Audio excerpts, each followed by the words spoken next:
Hi, I'm Lindsay Halsey with Pathfinder SEO. Today I'm going to share with you 5 WordPress SEO tips to help you grow your traffic from Google, Yahoo, and Bing. So my first tip has to do with WordPress SEO plugins. There are a lot of questions out there about which WordPress SEO plugin is best. And my tip to you is to not get hung up in the solution of which one is best, and instead to focus your efforts on how you configure or leverage that plugin.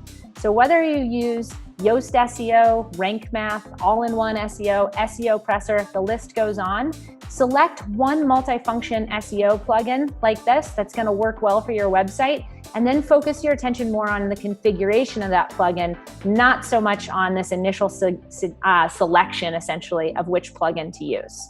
My next 4 tips are actually going to span this concept around holistic SEO, which at Pathfinder, we break down into being in 4 pillars.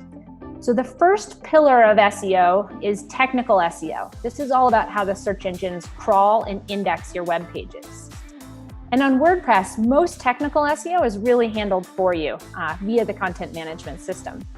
But one of the things I want you to be thinking about in terms of technical SEO for your WordPress website is being really purposeful about what content you're sharing with the search engines to crawl and index. Sometimes you might be surprised when you build a WordPress website how many different taxonomy pages and other pages might be out there that are either thin or duplicate content.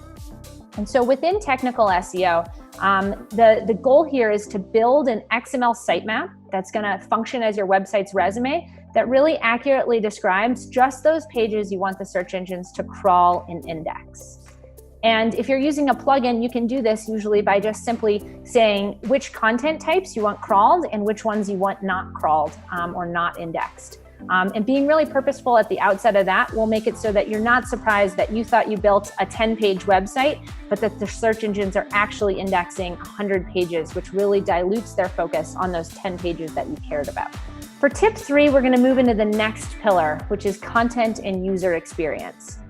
Fortunately, on WordPress, content comes naturally. It was a publishing platform to begin with. And if you're in the SEO space at all, you've probably heard that long-form content really plays well with the search engines. So this is content like a blog post that's 2,000 words or more.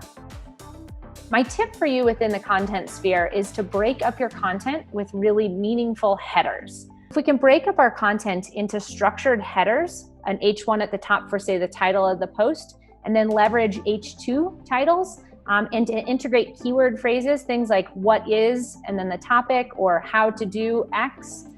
We're really going to lend our content to the search engines in a way that gives them more context and allows them to scan through and understand kind of relative priority and the general outline to our content. And now we're going to move into this concept of on-site optimization. So the search engines can crawl and index our content.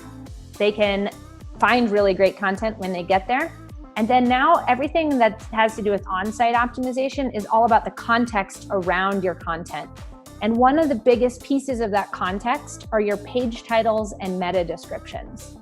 These are fields that are in the header of every page on your WordPress website, and you can control them via the SEO plugin you choose to use. You can write a page title and a meta description for each one of your pages. As you do so, what we see people do often is really just focus on the keyword. And sometimes they go a little bit too much. They over-optimize their page titles and meta descriptions by repeating keywords, maybe stuffing 2 keywords together that don't really make a lot of sense. And what Google ends up doing is they use those page titles and meta descriptions to actually market your web pages on google.com in the snippets. And so my 4th tip to you today is to treat your page titles and meta descriptions like ad text. Don't just treat them as an SEO field to stuff keywords into, but rather treat them as something that's going to bait somebody into clicking on your listing on Google and coming over to your website. So my 5th and final tip to you is to invest in link building. And you might say to me, oh man, link building is not my favorite thing. It's so spammy, and really have some pushback on the offsite SEO piece. But when we talk about link building at Pathfinder SEO, we don't talk about spammy strategies and things that really devalue and make the web a worse place. What we really want to think about is how do we model our business's real-world professional relationships in a way that the search engines can measure and understand them. And so your business does business with other businesses, not just your customers, but if you're, say, a freelancer, you have other partners in the space. Maybe you focus on development and you partner with other people that focus on design. Maybe you have a full suite of marketing services and you're really active in the WordPress community. Make sure that the search engines understand that via links pointing from third-party websites back to your website. And we do that by modeling the real world. We make a list. It's as simple as making a list, essentially, of those partners, those people that you do business with, and going and seeing if those partners' websites actually have links pointing over to yours. And if they don't, coming up with a mutually beneficial tactic to follow up. You can reach out to that partner and say, hey, what do you think about trading guest blog posts? Or you could pitch yourself to be on somebody's podcast.